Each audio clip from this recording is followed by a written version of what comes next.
सबको सलाम, फिजा है मेरा नाम, तारों से होंगे हम कलाम, शो है आपका अपना, तारों से करें बातें। क्या हाल है? ठीक है। आदाब आदाब आदाब आदाब। बेअदब बेअदब बेअदब। जरा घूमना आज, जरा प्यारी लग रही हो। तो घुमाते रहते हो, क्या है? पिछे ने परांदा तो नहीं पाया की पाया? इधर नक तिखा ना, ये मुंह पर नहीं डेग पैंदी, पिछे धड़ा कीता। ठीक है, सानू क्या कर आदाब आदाब, इनू क्या कर बेशुमार बेशुमार। बेशुमार मेरे से क्या कि तो लाना चाचे थे पाया यार। नाज़रीन, मेरे आज के पहले मेहमान एक एक्टर और मॉडल है, तशरीफ लाते हैं शाहजहां राना।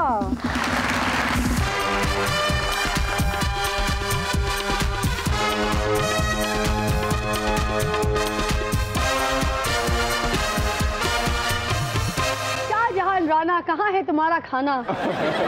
यहीं पड़ा हो। कैसा लगा हमारे शो पर आना? बहुत खूबसूरत, बहुत अच्छा। खूबसूरत तो आप हमें देख के कह रहे होंगे, हम दो लड़कियां बहुत प्यारी खूबसूरत है, वो तो सारे तीनों भेड़े। शाहजहां राना, फिजा तुमने शो के बाद मेरे साथ खाने पे जाना। बाबा होश कर, लगता है 2 दिन च ना तूने है फुड़क जाना। शाहजहां राना, ये हम में से है जनाना। आओ बैठो, तशरीफ रखो। आओ। Thank you. आपके पास है शाहजहां, ए साडे कोले पाजहां। शाहजहां, ए मेरे कोल बैठा है मुंडा अजरा जहां। शाहजहां, इसने है तिर तिर का देना, पीछे है सारा जहां। शाहजहां, बाबे पे लानते डालता है कुल जहां। जहाँ मेरे गेस्ट हैं उन्होंने इंतजार काफी कर लिया है वहाँ। नाज़रीन, मेरी दूसरी मेहमान एक मॉडल और एक्ट्रेस है, तशरीफ लाती है आयत खान।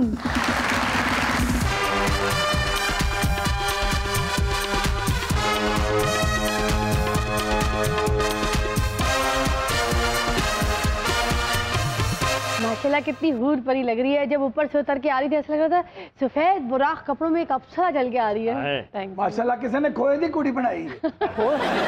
आज खां, तुम बाद में आई हो, पहले आ गया है तुम्हारा भाई शाहिद खां। क्या हाल है आयत? मैं ठीक हूँ माशाल्लाह, बहुत प्यारी लग रही है। Thank you so much. Last time भी जब आप आई थी तो बड़ा अच्छा रिस्पांस आपको मिला, आपने बताया भी। तो इस दफा आपको बहुत ही ज्यादा अच्छा रिस्पांस मिलेगा, definitely, that I guarantee you. और कल भी आपने आना है, कल फिजा की मेहंदी है। कल मेहंदी की है रात।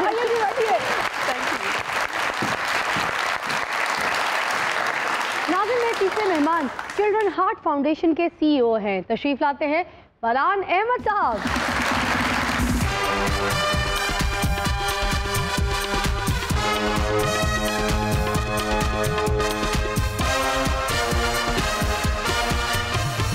आइए जी, तशरीफ रखिएगा। Thank you very much. Farhan साहब, चिल्ड्रन हार्ट फाउंडेशन की शुरुआत कैसे हुई, ज़रा बताइए, और किन मुश्किलात का सामना करना पड़ा आपको, ये भी बयान कीजिएगा। आपका बहुत शुक्रिया जी, आपने इनवाइट किया। 2012 में एक फैमिली हादसा हुआ। मेरी छोटी बेटी एक दिल के आर्जे के साथ पैदा हुई। वो 2 साल अल्लाह ने उसकी ज़िंदगी हमारे साथ रखी, बहुत अच्छा टाइम गुजरा, बस फिर अल्लाह ने उसको बुला लिया। तो उसके बाद से हमारा सारा का सारा फोकस ऐसे बच्चे जो दिल का आर्जा लेकर पैदा होते हैं, उसके लिए इंशाल्लाह उनकी ज़िंदगी में कैसे हम अल्लाह की मेहरबानी से आसानियाँ पैदा कर सकते हैं, उस दिन से हम इसको फोकस करेंगे। तो आपको किन मुश्किलात का सामना करना पड़ा फरहान साहब, क्योंकि इतना बड़ा काम था, एक कार खैर में आपके साथ किस किस ने पार्टिसिपेट किया और किस तरह से आपकी इस काम की शुरुआत हुई है, ज़रा बयान कीजिए। जी, अल्लाह का शुक्र है जी, अल्हम्दुलिल्लाह कोई फाइनेंशियली प्रॉब्लम नहीं थी, तो हम अपनी बेटी को चाहते तो मुल्क से बाहर लेकर जा सकते थे जी। आयशा की उम्र थी 3 माह जी। जब अचानक ना मैं ट्रैवल कर रहा था, सऊदी अरेबिया से वापस आ रहा था, तो वाइफ का फ़ोन आया और कह रही कि आयशा का सांस रुक गया। तो हम लोग भागे हॉस्पिटल। जितनी देर में मैं पहुंचा, ट्रांजिट थे, तो वो डॉक्टर्स ने जो अपनी तरफ से कर सकते थे किया, लेकिन वो जो लम्हा था तकरीबन 4 से 5 घंटे, उसमें डायग्नोसिस ही नहीं हो रहा था कि आयशा का सांस रुका क्यों है। फिर अल्लाह का शुक्र है, अल्हम्दुलिल्लाह उसकी पहली सर्जरी इमरजेंसी में 3 माह में हमें करवानी पड़ी। अच्छा। अल्लाह ने बहुत फजल फरमाया, वो ठीक हो गई। फिर वो फूल की तरह हमारे साथ रही जी, एग्जैक्टली 2 साल 10 माह और 3 दिन। वो आज भी हमारे साथ रहती है। बस यही बात है कि हम उससे बात नहीं कर पाते, लेकिन वो हमारे इर्द गिर्द की होती है। बहरहाल अल्लाह का शुक्र है जी, अल्लाह ने फजल फरमाया। तो जब उसका इंतकाल हुआ, फिर हमारा सारा का सारा फोकस बन गया कि भाई वो डॉक्टर ढूंढें, वो सेंटर ढूंढें जहाँ बच्चों के हार्ट की सर्जरी हो सकती है। रिसर्च काफ़ी हो चुका होगा जी आपके बिल्कुल। पास। अभी जो सबसे बड़ा प्रॉब्लम है ना जी हमारे मुल्क में, वो है कि सिर्फ इस वक्त 8 बच्चों के हार्ट के सर्जन हैं और सिर्फ 30 कार्डियोलॉजिस्ट हैं जो बच्चे के हार्ट को डायग्नोस कर सकते हैं। अच्छा। पूरे मुल्क में सालाना 60,000 बच्चे दिल के आर्जे के साथ पैदा होते हैं और उसमें से 1/3 को हर साल किसी न किसी पहले साल ऑफ देयर बर्थ या सर्जरी की ज़रूरत है या इंटरवेंशन की ज़रूरत है। जब बच्चे के दिल में सुराख होता है ना तो छाती खोलते हैं। अच्छा। और फिर उसकी जिस तरह ओपन हार्ट सर्जरी होती है, छाती खोलने के बाद उसका दिल ऑपरेट होता है। लेकिन अल्हम्दुलिल्लाह कुछ रिसर्च इतनी आगे जा चुकी है कि जैसे एंजियोग्राफी होती है, आपने अक्सर सुना होगा कि भाई स्टंट डाला है, इस तरह एक डिवाइस डलती है, वो बच्चे के यहाँ से सुराख करते हैं और अल्हम्दुलिल्लाह बगैर सर्जरी के बच्चे की इंटरवेंशन हो जाती है। अच्छा। तो हमारे पूरे मुल्क की इस वक्त कैपेसिटी है जी सिर्फ और सिर्फ को 4,000 और हम लोगों को चाहिए टोटल 20,000 के करीब। अच्छा। तो फिर ये आइडिया दोस्तों से डिस्कस किया, आयशा के डॉक्टर से डिस्कस किया, फिर अल्लाह ने फजल फरमाया जी 2012 में इस फाउंडेशन का आगाज़ रखा। मसला तो हमारे घर का था लेकिन हमने फोकस किया कि ये मसला मुल्क का है, तो इसका नाम रखा हमने फाउंडेशन का पाकिस्तान चिल्ड्रंस हार्ट फाउंडेशन। माशाल्लाह। तो पहले दिन से जी हमने कोशिश की कि वो डिज़र्विंग बच्चे जिनकी हार्ट की सर्जरी नहीं हो सकती, तो कभी आप जैसी बहनों के पास, कभी बाकी भाइयों के पास गए, उनसे रिक्वेस्ट की अपनी ज़कात उन बच्चों पर लगा दें जिनकी हार्ट की सर्जरीज हो सकती है। तो अल्हम्दुलिल्लाह 2012 में 2 बच्चे ऑपरेट हुए थे जी। ये जो लास्ट ईयर गुजरा है उसमें अल्लाह ने फजल फरमाया 400 बच्चे ऑपरेट हुए माशाल्लाह, माशाल्लाह। और टोटल इस वक्त तक 2500 से ज़्यादा फैमिलीज़ के बच्चों की हार्ट की सर्जरीज को अल्लाह के फजल से इस फाउंडेशन ने सपोर्ट किया। इसमें मैं ये ज़रूर बताना चाहूँगा कि ये जितने बच्चे हैं ना जी, वो एडल्ट सर्जरी की तरह लंबा नहीं इनका सिलसिला चलता है। अच्छा। जिस दिन सर्जरी होती है उससे 2 दिन बाद ना माशाल्लाह ये आईसीयू से बाहर आ जाते हैं, तीसरे दिन ये खेलते कूदते हुए अपने माँ बाप के साथ वापस चले जाते हैं। सर्जरी के बाद कोई ऐसा प्रोसेस तो नहीं होता कि जैसे ब्लड चेंज या फिर इनके कोई रेगुलर चेकअप जो होते हैं वो कैसे फिर अगर जो सारा सिस्टम है वो कैसे लुक आफ्टर करते हैं आप लोग? जो बच्चों का सिलसिला अल्लाह ने अजीब बनाया कि दिल का सुराख अगर टाइम पर बंद हो जाए अच्छा। तो फिर उसके लिए फॉर लाइफ दिल का मसला रिजॉल्व हो गया, दिल का सुराख फॉर लाइफ ठीक हो गया।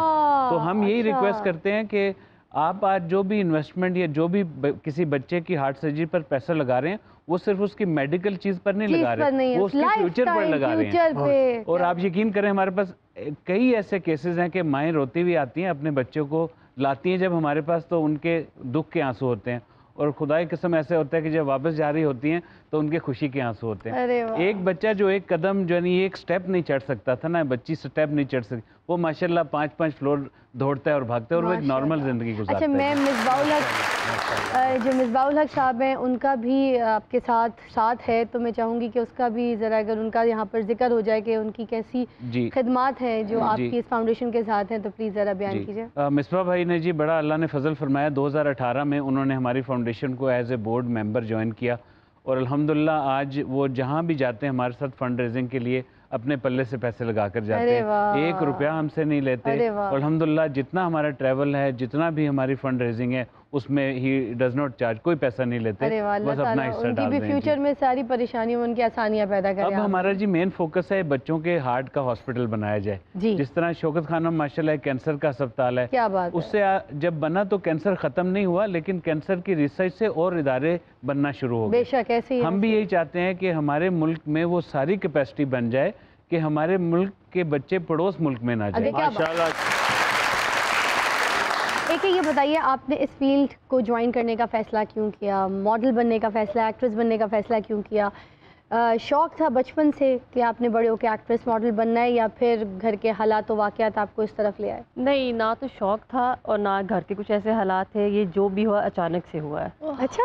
क्योंकि मेरी एक फ्रेंड थी जो मूवी बना रही है, चौधरी, कराची की बहुत बड़ी एक मूवी बन रही पाकिस्तान की, नेहा लाज उनका नाम है। अच्छा। वो मेरी फ्रेंड थी, एक डिनर पे मुलाकात हुई तो उन्होंने ऐसे ही मुझे कहा मूवी में काम करेंगी, तो मैंने कहा ठीक है, तो बस उससे भी काम करते करना शुरू कर दिया। वाह जी, बहुत इज़्ज़त भी मिली, बहुत मज़ा भी आ रहा है और अच्छा काम मिल रहा है। काफ़ी सॉन्ग्स भी किए हैं मैंने, ताहिर रोकड़ी का किया भी, ज़ीशान रोकड़ी के भाई, नूरा लाल के काफ़ी सॉन्ग किए हैं मैंने, और मूवी भी कर रही हूँ, लेकिन बहुत मज़ा आ रहा है काम करते अच्छा। हुए। मैं भी बड़ा एंजॉय कर रहा हूँ मॉडलिंग को। कभी साबन की मॉडलिंग, कभी तेल की मॉडलिंग, जिहड़ी चीज़ दे सिर ते नहीं ना ओदी मॉडलिंग करन दे। ਤੁਹਾਨੂੰ ਪਤਾ ਬਾਬਾ ਖੋਤੀ ਰੇੜੀ ਦੀ ਮਸ਼ਹੂਰੀ ਵੀ ਕਰਦਾ कैसे? सवारी लब्बे न लब्बे स्पीड 190। एक है जी आपकी तरफ देख के चाचे ने भी मॉडलिंग शुरू करती है, कैसे? आगे टीवी पे कहना मेरे हुस्न का श्रृंगार लानत बेशुमार। शाहजहान आप बताइए किस एक्टर के मद्दाह हैं आप खुद? देखिए, जहाँ तक मद्दाह की बात आती है कि वो इस तरह तो मेरे जहन में बहुत सारे लोग हैं, जिसमें पुराने अदाकार जिनके साथ मेरी शक्ल भी मिलती है, शकील साहब जिनका नाम था, और एक इंडस्ट्री का वो इंस्टीट्यूट का दर्जा रखते हैं हमारे लिए। तो उसके बाद अगर फिल्मी दुनिया में देखा जाए तो फिल्म स्टार शान हैं, जिनको मैं देखता हूँ और थोड़ा बहुत कोशिश करता हूँ कि कॉपी करूँ। आप शान साहब को देखते हैं, अपने घर के हालात भी देखते हैं? अल्हम्दुलिल्लाह, अल्हम्दुलिल्लाह। आपकी शक्ल किससे मिलती है? शकील साहब। तो शकील से मिलती है, इनकी शक्ल किसी जलील से मिलती है और बाबे की शक्ल किसी तबीब से मिलती है। तेरी शक्ल तेरी हमशीर नाल मिलदी है। और कैसी है मेरी हमशीर?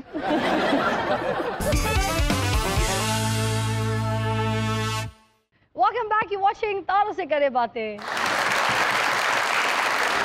फरहान साहब आप मुझे ये बताइए, आपकी फाउंडेशन को जो वसाइल है उसका इंतज़ाम कैसे होता है? गवर्नमेंट सेक्टर से भी आपको कोई मदद मिलती है या बस जो आपके अपने इर्द गिर्द लोग हैं? जी, गवर्नमेंट सेक्टर पर ना ऑलरेडी हेल्थ में बहुत ज़्यादा बर्डन है, तो माशाल्लाह ये एक गवर्नमेंट का इदारा चिल्ड्रन हॉस्पिटल, वहाँ पर तकरीबन साल के 1100 के करीब केसेस हो रहे हैं। जी। तो हमारे इदारे को अल्हम्दुलिल्लाह अपने दोस्त अहबाब पाकिस्तानी जो पाकिस्तानी मुल्क से बाहर हैं वो बहुत ज़्यादा सपोर्ट करते हैं, क्योंकि हमारा शायद पाकिस्तान में वाहिद इदारा है जो बच्चे को दिखाकर बच्चे के हार्ट के लिए पैसे इकट्ठे करता अच्छा। है। तो इसमें हम लोग ये हमेशा कहते हैं कि भाई बच्चे पर आज इन्वेस्ट कर लें, और यकीन करें अल्लाह ने इतना फजल फरमाया कि बच्चा और हार्ट दोनों सेंसिटिव चीज़ें हैं। ठीक है। जब भी किसी के पास भी जाकर हम बात करते हैं ना कि जी एक बच्चे की हार्ट पर की सर्जरी पर 4.5 लाख रुपया लगा है, यकीन करें कभी ऐसे नहीं हुआ कि मैंने बात कंप्लीट ना की और उससे पहले उस बंदे ने पैसे को क्या बात है, क्या बात है। माशाल्लाह। अच्छा, जो टोटल एक्सपेंस आता है एक बच्चे के इलाज के लिए, जिसके सर्जरी का जो एक्सपेंस है वो बस 4-4.5 लाख? जी, लाहौर में ये खर्चा तकरीबन 4-4.5 लाख है, कराची में ये खर्चा तकरीबन 7-7.5 लाख है। वहाँ क्यों महंगा है? वहाँ हम लोग आगा खान के साथ ऑपरेट करते हैं, तो वहाँ ज़रा खर्चा थोड़ा ज़्यादा बढ़ जाता है। जी, इस्लामाबाद पिंडी में हम AFIC के साथ कोऑपरेट करते हैं। फिर हमारा अपना यूनिवर्सिटी ऑफ लाहौर में एक बच्चों के हार्ट का सेंटर अभी भी चल रहा है। ठीक है। वहाँ अल्हम्दुलिल्लाह उन्होंने हमें एक ऑपरेशन थिएटर फ्री में दिया हुआ है, ICU के 5 बेड फ्री में दिए हुए हैं। तो वहाँ पर अल्हम्दुलिल्लाह कुछ 450 से ज़्यादा केसेस जो बच्चों की हार्ट की सर्जरीज हैं वहाँ ऑलरेडी हो चुकी हुई हैं। माशाल्लाह, वेरी नाइस, वेरी नाइस। तो आपके जो डोनेशंस हैं वो कहाँ से होते हैं फरहान साहब बताइएगा? जी, US में जी हमारी एक लोकल चैरिटी रजिस्टर्ड है, Pakistan children heart foundation north America. तो वहाँ के जितने भी Pakistani doctors, Pakistani lawyers and जो वहाँ रहते हैं अल्हम्दुलिल्लाह वो वहीं पर अपनी डोनेशंस दे देते हैं। अच्छा, माशाल्लाह। सिर्फ साल के बाद हमें वहाँ से 6 महीने बाद एक ग्रांट अच्छी खासी आ जाती है, जिससे बच्चों की हार्ट की ट्रीटमेंट हो जाती है अल्हम्दुलिल्लाह। और बच्चों की फिर एक चीज़ और कि वहाँ के डॉक्टर्स बहुत सपोर्टिव हैं, वो हमारे पास मेडिकल मिशन लेकर आते हैं। अच्छा। अपने खर्चे पर आते हैं, फैजा कोई 1 रुपया हमसे चार्ज नहीं करते, अपने खर्चे पर होटल में रहते हैं।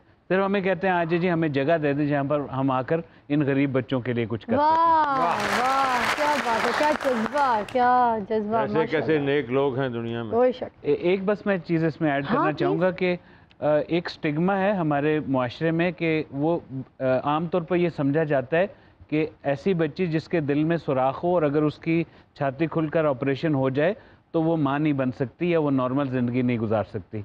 ये बिल्कुल गलत है।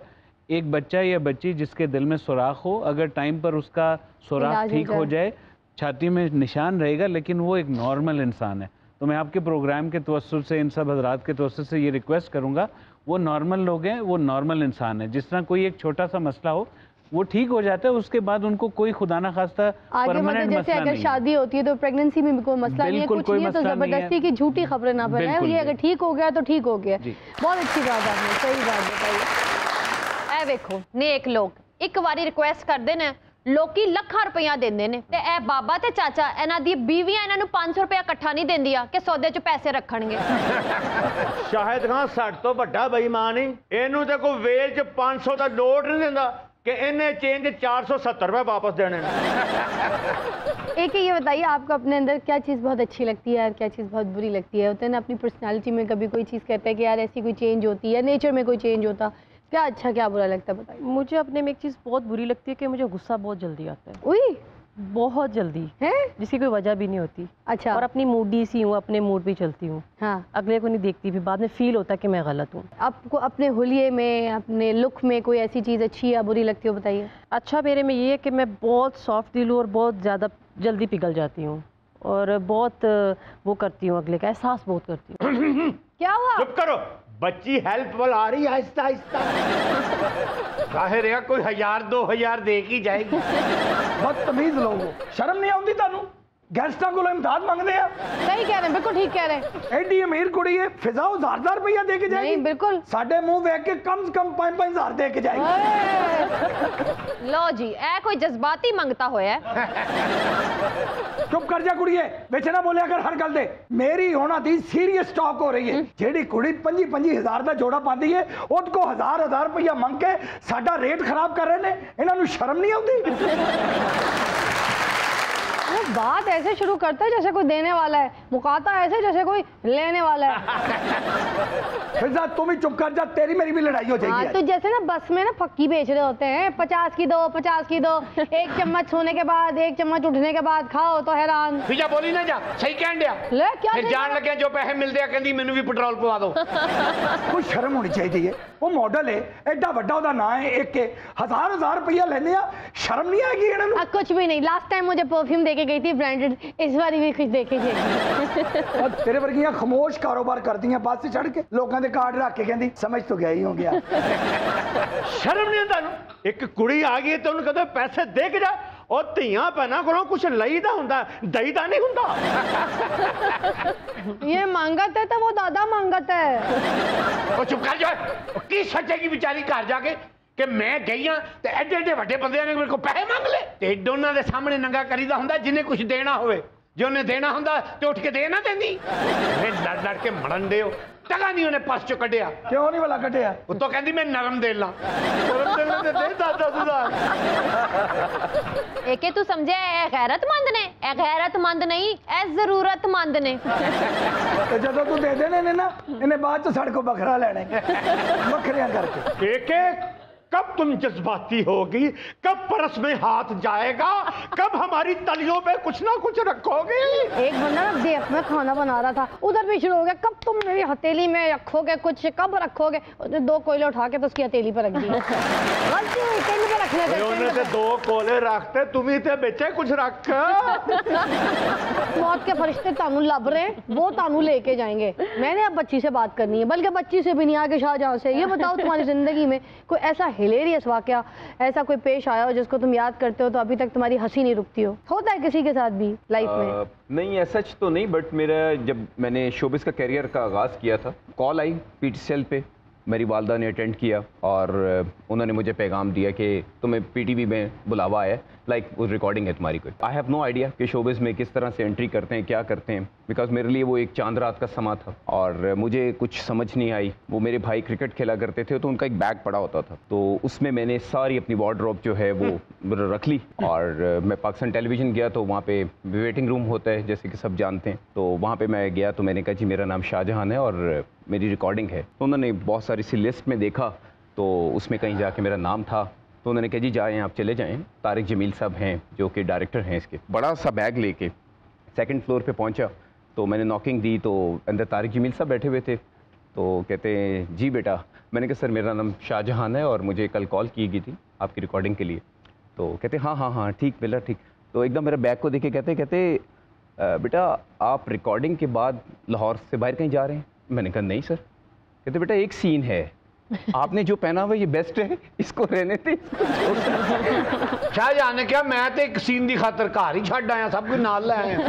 अच्छा आपको कॉल आई थी? जी मुझे भी कॉल आई थी। तो फिर मेरी मम्मी ने कहा कोई लड़की तुम्हें मिलना चाहती है, फिजा मिल लो उससे। ए बाबे नू भी ना टीवी दे प्रोड्यूसर दी कॉल आई कि अच्छे कपड़े पा के आई, अगले दिन चला गया बनैन पा के। ਉਹਨੇ ਕਿਹਾ ਤੈਨੂੰ ਮੈਂ ਕਿਹਾ ਸੀ ਅੱਛੇ ਕੱਪੜੇ ਪਾ ਕੇ ਆਈ, ਅੱਗੋਂ ਕਹਿੰਦਾ ਅੱਛੇ ਕੱਪੜੇ ਤੇ ਮੇਰੇ ਕੋਲ ਹੈ ਹੀ ਨਹੀਂ। ਬਾਬਾ ਤੇ ਹੈ ਹੀ ਬੇਵਕੂਫ ਆ। ਇੱਕ ਪ੍ਰੋਡਿਊਸਰ ਨੇ ਇਹਦੇ ਕਾਰਸ ਪ੍ਰੋਡਕਸ਼ਨ ਵਾਲਾ ਭੇਜਿਆ ਕਿ ਜਾ ਬਾਬੇ ਨੂੰ ਲੈ ਕੇ ਆ, ਉਹਦੀ ਸ਼ੂਟਿੰਗ ਹੈ। ਉਹਨੇ ਜਾ ਕੇ ਬੈਲ ਦਿੱਤੀ, ਬਾਬਾ ਨਿੱਕਰ ਤੇ ਬਨੈਣ ਪਾ ਕੇ ਬਾਹਰ ਆ ਗਿਆ। ਉਹਨੇ ਕਿਹਾ ਭਾਜੀ ਤੁਹਾਡੀ ਸ਼ੂਟਿੰਗ ਹੈ, ਕੁਝ ਪਾਓ ਤੇ ਚੱਲੋ ਮੇਰੇ ਨਾਲ। ਅੰਦਰੋਂ ਜੁੱਤੀ ਪਾ ਕੇ ਚਲਾ ਗਿਆ।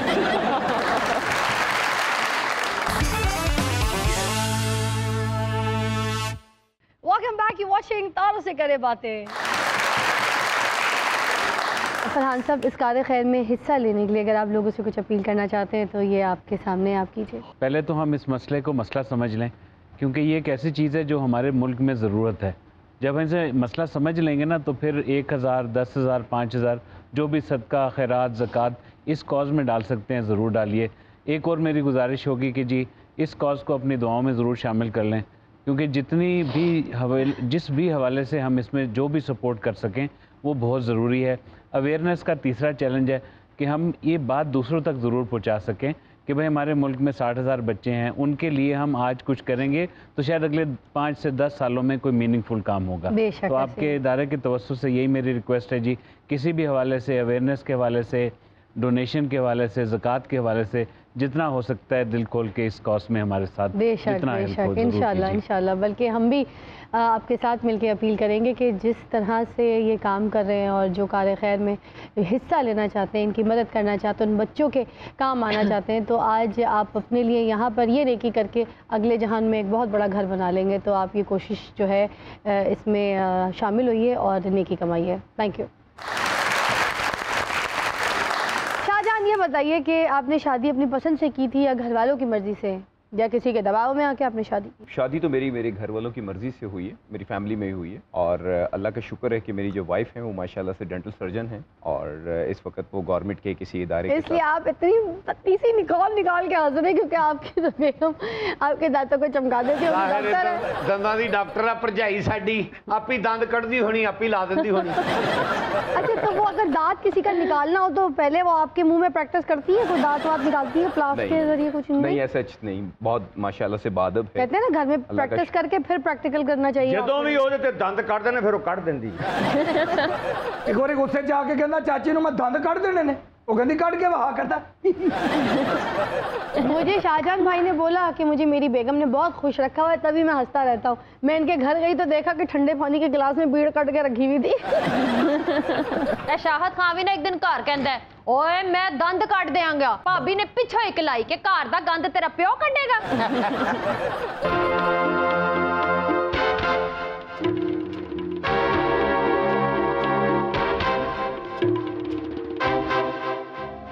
तेज लगता है ना बेइज्जती कराने की काली होंदी। वैसे पहले लोग देखें जो बेइज्जती के प्यासे आते तो कोई तालियां नहीं बजती, जा रहे होते तो तालियां बजती के चलेगा ही शुक्र। तो की कहता है उधर वेखो फरहान साहब तशरीफ ले आए ने।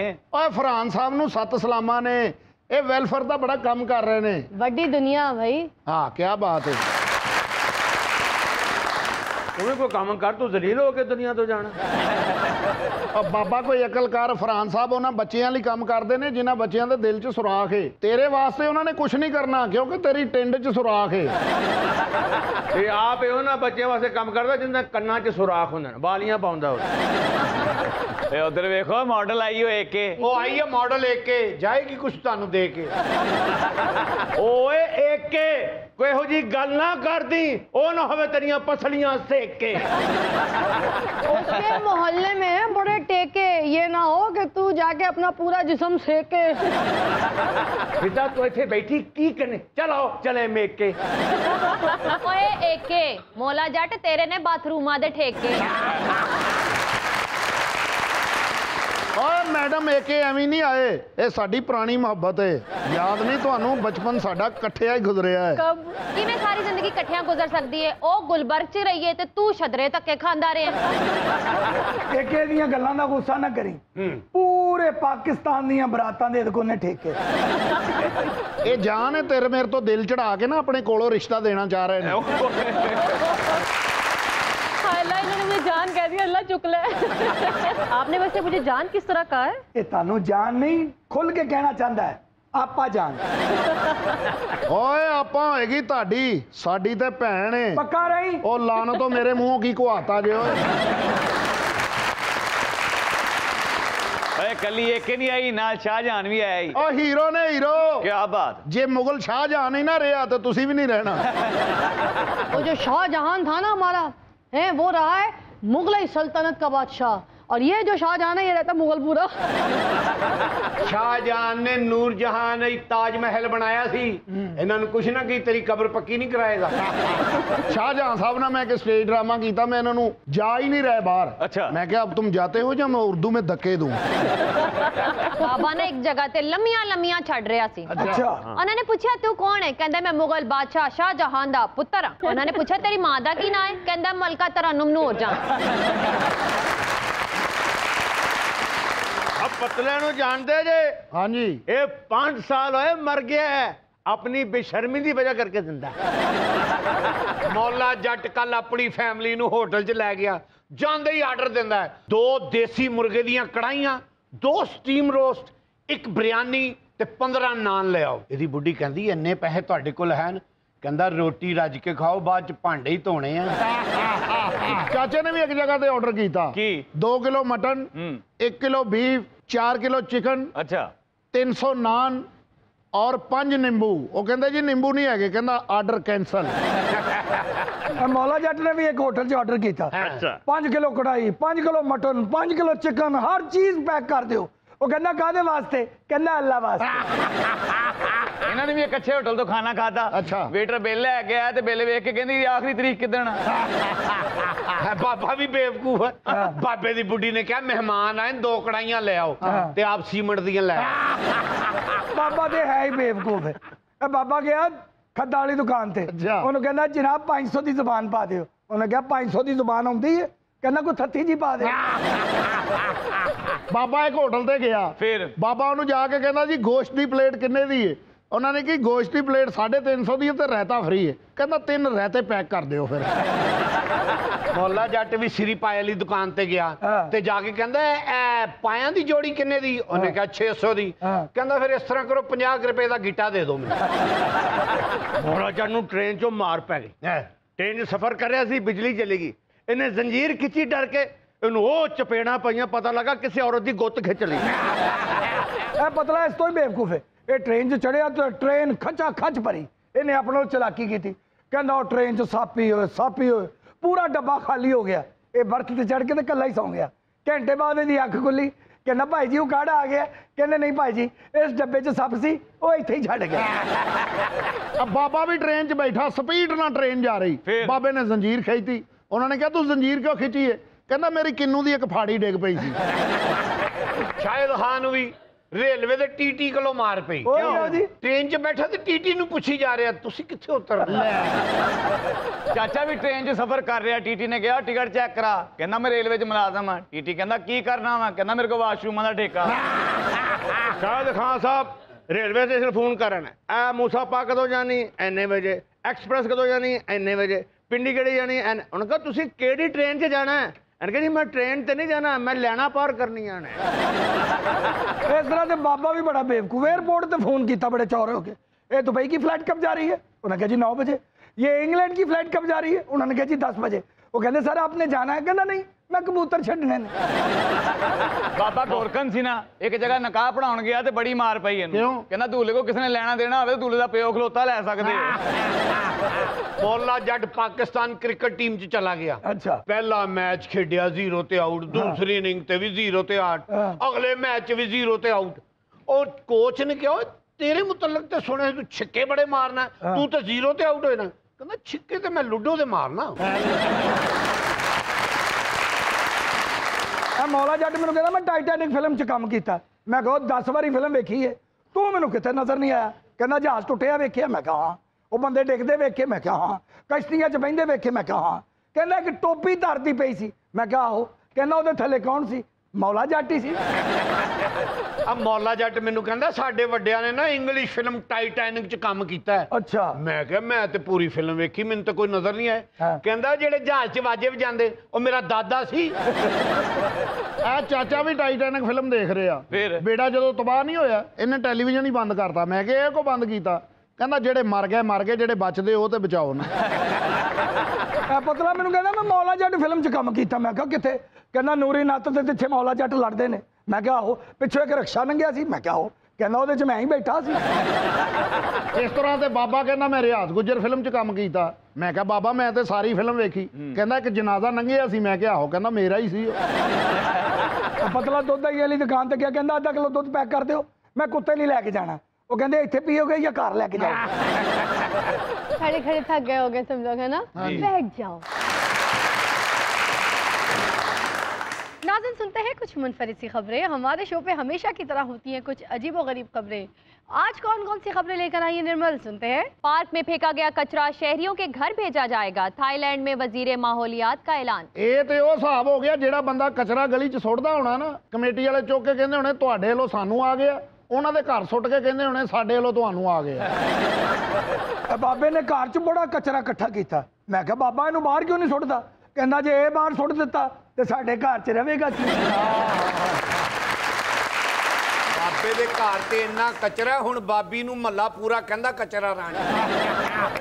ਬਾਬੇ ਨੂੰ ਤੇ ਕਚਰੇ ਨਾਲ ਇੰਨਾ ਪਿਆਰ ਹੈ, ਬਾਬੇ ਨੇ ਤੇ ਗਾਣਾ ਵੀ ਬਣਾਇਆ ਹੈ। ਉਹ ਕਿਹੜਾ? कचरे में रहने दो, कचरा ना उठाओ, कचरे में रहने दो, कचरा ना उठाओ, कचरा जो उठ गया तो गंद मुक जाएगा, कचरे में रहने दो, कचरा ना उठाओ, कचरे में कचरे में कचरे में कचरे में रहने दो। ਮਹੱਲੇ 'ਚ ਕੋਈ ਬੰਦਾ ਤੇਜ਼ ਹੋਵੇ ਨਾ ਤੇ ਲੋਕੀ ਕਹਿੰਦੇ ਬੜਾ ਖਚਰਾ ਹੈ। ਹਾਂਜੀ। ਬਾਬੇ ਨੂੰ ਇਹ ਨਹੀਂ ਕਹਿੰਦੇ ਬਹੁਤ ਖਚਰਾ ਹੈ, ਕਹਿੰਦੇ ਵੀ ਬਹੁਤ ਵੱਡਾ ਕਚਰਾ ਹੈ ਬਈ। ਹੁਣ ਤੇ ਮਹੱਲੇ 'ਚ ਇਖਲਾਕਨ ਲੋਕੀ ਇਹਦੇ ਘਰ ਕੂੜਾ ਸੁੱਟ ਕੇ ਆਉਂਦੇ ਨੇ। ਉਹ ਕਹਿੰਦੇ ਇਹਦਾ ਘਰ ਨਹੀਂ ਕਚਰਾ ਕੁੰਡੀ ਹੈ। और इन्हें अपने घर लिखे है कूड़ा फेंके जरूर लेकिन एहतियात से, शापर इधर फेंके कचरा इधर फेंके। लोगों के दरवाजे ते लिखा होता है कि यहाँ पे कचरा फेंकना मना है। बाबे ने तो लिख के लाया है यहाँ पे कचरा फेंकने की इजाजत है। बाबे ने तो अपने मुँह से भी लिखाया है जो भी कचरा फेंकेगा मन की मुराद पाएगा। जेड़े बोरे ना बाबा कचरा चुकदा ओदे ते भी लिखाया कि इसके अलावा हमारी कोई ब्रांच नहीं। ਬਾਬਾ ਤੇ ਕਚਰੇ ਨਾਲ ਇੰਨਾ ਪਿਆਰ ਕਰਦਾ, ਘਰ ਦੇ ਵਿੱਚ ਬਾਬੇ ਨੇ ਕਚਰੇ ਦੀ ਇੱਕ ਪਹਾੜੀ ਬਣਾਈ ਹੈ। ਸ਼ਾਮ ਦੇ ਟਾਈਮ ਉੱਤੇ ਤਰੌਂਕਾ ਕਰਕੇ ਨਾ ਸੈਰ ਵੀ ਕਰਦਾ, ਇਧਰੋਂ ਚੜ ਕੇ ਉਧਰੋਂ ਉਤਰ ਆਉਂਦਾ। ਇਹਦੇ ਬੱਚੇ ਇਹਨੂੰ ਕਹਿੰਦੇ ਨੇ ਤੂੰ ਸਾਡੇ ਲਈ ਕੀ ਬਣਾਇਆ? ਉਹ ਕਹਿੰਦਾ ਵੇਖੋ ਇਹ ਢੇਰ, ਇਹ ਸਾਰੀ ਜਾਇਦਾਦ ਤੁਹਾਡੀ ਹੈ, 500 ਰੁਪਏ ਕਿਲੋ ਵੀ ਵੇਚੋਗੇ ਕਚਰਾ ਤੇ ਤੁਹਾਡੀ ਜ਼ਿੰਦਗੀ ਲੰਘ ਜਾਏਗੀ। ਬਾਬਾ ਇੱਕ ਵਾਰੀ ਇੰਗਲੈਂਡ ਚਲਾ ਗਿਆ ਤੇ ਉੱਥੇ ਬੇਹੋਸ਼ ਹੋ ਗਿਆ, ਵਾਪਸ ਕਚਰੇ ਤੇ ਲਿਆਂਦਾ ਤੇ ਫੇਰ ਹੋਸ਼ ਆਈ। इन्हें अपने घर जी कचरे की पहाड़ी बनाई है ना, उत्थे ते कहना बाबू सर टॉप, इन्हें उत्थे लिखा बाबा सर टॉप। लोगों के घर लोग जाते हैं फ्रूट लेके जाते हैं, बाबे के घर जाते हैं स्पेशल कचरे का शॉपर लेके जाते हैं। बाबे घर इन्ना कचरा पिया है, बाबा बाहरों को खान पीन की चीज लैन जावे ना पैसे नहीं दिंदा, की दिंदा कचरा पा के कहंदा आधा किलो फलानी चीज दे। और उस मेहमान नूं बड़ी इज्जत की नजर ना वेखदा, जेड़ा कोई शापरां च लैके जाए ना, वो कहंदा रूटीन मैटर है, जेड़ा तोड़ा पड़ के लिया कहंदा ए जे खानदानी बंदा। एक बारी बाबे दे कचरे को अग ला गया, कहंदा मेरी जायदाद साड़ गया कोई। 3 ਤੋੜੇ बैंक च लैके चला गया कचरे दे, कहंदा जमा कर लो। वो कहंदे क्यों? कहंदा अगले साल 6 हो जाणगे। बाबे दी ना कचरे दी पूरी गड्डी आ रही सी ते पुलिस वाले ने कहा तुसी इशारा कटिया तुहाडा चलान होएगा। बाबा कहंदा मेरा चलान ना कटो, तुसी मेरा सामान जब्त कर लो। बाबे ने ते अपने घर इन्ना कचरा इकट्ठा कर लिया, हुण बाहर लहाता है बाबा कचरा बैंक। आगे चलिएगा। अमरीकी खातून ने 10 घंटे तक दरख्त को गले लगाकर आलमी रिकॉर्ड बना लिया। सेम चाचे दी स्टोरी, भैन भरा ते चाचे ने कोई गल नहीं करते, पैसे जो मंगदा उन्हां कोलों ते गिले शिकवे फिर दरख्तां नाल करदा। किते टुरिया जान दे ते ठेडा लगा, उत्थे सी नीम दा दरख्त ते ओनूं कहण लग पिया ਵੇਖ ਨਹੀਂ ਪਈਏ ਫੁੱਫੋ ਨਿੰਮ ਸਾਡੇ ਨਾਲ ਕੀ ਹੋਣ ਡਿਆ ਇਹਦੇ ਮੱਲੇ 'ਚ ਆ ਗਿਆ ਇੱਕ ਬੰਦਾ ਤਰੇਕਾਂ ਵੱਢਣ ਤਰੇਕ ਦੇ ਸਿਰ ਤੇ ਹੱਥ ਰੱਖ ਕੇ ਨਾ ਗਾਣਾ ਕੀ ਗਾ ਰਿਹਾ ਹੈ ਕਿਹੜਾ ਤਰੇਕਾਂ ਰਾਣੀਆਂ ਹਾਏ ਹਾਏ ਮੇਰਿਆ ਡਾਡਿਆ ਰਬਾ ਕਿਨਾ ਲਾਈਆਂ ਕਿਨਾ ਨੇ ਵੜ ਜਾਣੀਆਂ ਹਾਏ। ਅੱਛਾ ਅੱਗੋਂ ਤਰੇਕਾਂ ਵੀ ਜਜ਼ਬਾਤੀ ਹੋ ਕੇ ਨਾ ਇਹਦੇ ਵੱਲ ਵੇਖ ਕੇ ਗਾਣਾ ਗਾ ਰਹੀਆਂ ਸੀ ਸਾਡਾ ਤਰੇਕਾਂ ਦਾ ਚੰਬਾ ਵੇ ਤਾਲਾ ਤੇ ਅਸੀਂ ਟੁਰ ਜਾਣਾ ਸਾਡੀ ਲੰਬੀ ਚਰਾਈ ਵੇ ਸਾਡੀ ਲੰਬੀ ਚਰਾਈ ਵੇ ਅਸੀਂ ਮੇਜ਼ ਬਣ ਜਾਣਾ ਸਾਡਾ ਤਰੇਕਾਂ ਦਾ ਚੰਬਾ ਵੇ ਤਾਲਾ ਤੇ ਅਸਾਂ ਟੁਰ ਜਾਣਾ। ਇੱਕ ਦਿਨ ਅਮਰੂਦ ਦੇ ਦਰਖਤ ਤੇ ਚੜਿਆ ਤੇ ਡਿੱਗ ਪਿਆ ਉੱਥੇ ਸੀ ਵੱਡਾ ਸਾਡਾ ਬੋਰਡ ਉਹਨੂੰ ਕਹਿੰਦਾ दादा जी देख रहे ਤੁਹਾਡਾ ਪੁੱਤਰ ਮੇਰੇ ਨਾਲ ਕੀ ਕਰਨ ਡਿਆ और कोई न्यूज आंटी कहने पर भारतीय खातून ने लड़की की पिटाई कर दी लो जी औरत भावें 100 साल दी होवे कदी आंटी ना कहो ऐ मेरा हाल भला क्यों होया एक बारी फिजा नु आंटी क्या अगले दिन मैं सुता पिया सी मेरे सिर थले बंब बन के चली ਇਹ ਨਿਰਮਲ ਨੇ ਇੱਕ ਦਿਨ ਪਤਲੇ ਨੂੰ ਘੁਮਾ ਕੇ ਕੰਧ 'ਚ ਮਾਰਿਆ ਮੈਂ ਪੁੱਛਿਆ ਕੀ ਹੋਇਆ ਕਹਿੰਦੀ ਮੈਨੂੰ ਆਂਟੀ ਕਹਿ ਰਹੇ ਆ ਇਹਨਾਂ ਤੇ ਇੰਨੀ ਮਸ਼ਹੂਰ ਹੋ ਗਈ ਆਂਟੀ ਦੀ ਇਹਦੀ ਸਕੀ ਬੇਟੀ ਇਹਨੂੰ ਕਹਿੰਦੀ ਆਂਟੀ ਅੰਮੀ ਕਹਾਂ ਜਾ रही हो जो मर्जी हो जाए कदी किसी औरत नु आंटी ना कहना आ देखो हुणे क्या हाल है आंटी ठीक है आंटी तेरी माँ आंटी तेरी पुप्पी आंटी तेरी चाची मैं आंटी क्यों कैसी मम्मी डैडी बनी सी विचों कैसा कच्चा सांदा बाहर आया ਕਿਸੇ ਔਰਤ ਨੂੰ ਕਦੀ ਆਂਟੀ ਨਾ ਕਹੋ ਹੋਰ ਆਂਟੀ और किसी आंटी दी अम्मा दिया पुत्रिया 10 ਨੰਬਰ ਕੱਲ ਲਿਆ ਦੇਾਂਗਾ फिर सानू ते आंटी तो इन्नी चेड़ हो गई इन्हें एक हुकूमत का दारा ਉਹਦੇ खिलाफ पर्चा कराता है कहते मेरे वाल वेख के ना रखे है आंटी करप्शन ਫਿਜ਼ਾ ਦੇ ਗਵਾਂਡੀਆਂ ਦੇ ਵਿਆਹ ਸੀ ਉਹ ਉੱਚੀ ਉਹਨਾਂ ਨੇ ਸਾਊਂਡ ਲਾ ਕੇ ਨੱਚ ਰਿਹਾ ਉਹਨਾਂ ਦਾ ਇੱਕ ਬੰਦਾ ਆਣ ਕੇ ਕਹਿੰਦਾ ਓਏ ਬੰਦ ਕਰ ਦਿਓ ਆਂਟੀ ਪੁਲਿਸ ਬੁਲਾ ਲੇਗੀ निर्मल दे ते हमसाए भी अपने घर दी औरतां नू आंटी नहीं कहिंदे उन्हां नू पता जे उन्हें सुन लिया ते कहेगी मैनू सुना रहे जे